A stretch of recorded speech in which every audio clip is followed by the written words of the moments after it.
Marana itu barudak teh nya. Biasana wayah kieu teh geus araya di dieu. Kemana dia itu biasana ka base camp cet lah. Keu dieu.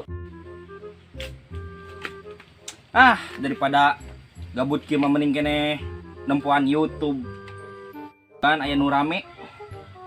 Pemirsa, Komisi Nasional Perlindungan Anak atau Komnas PA mengeluarkan surat edaran yang berisi seruan menghentikan menggunakan istilah anjay.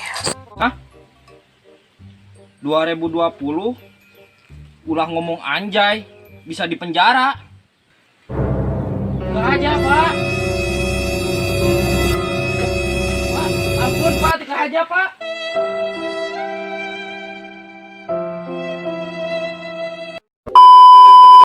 Duh, saya pun ngechat euy.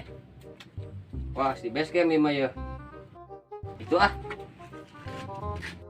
Ampun Pak, ampun, tika aja, Pak. Aduh, ampun Pak. Jangan mana kita, Pak? Ngomong anjay. Hah? Anjay. Ngomong Bia? Anjay. Ya milu. 2020 temen ngomong anjay. Hah? Eta Bapak Bia ngomong anjay. Salah. Bataknan. Zaman 2020 tau ngomong anjay. RT sok kayak doang. Mah aja. Gua saya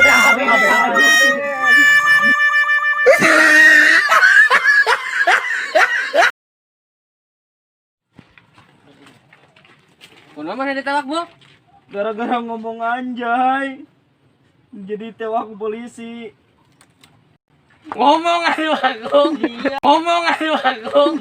Ngomong anu aku.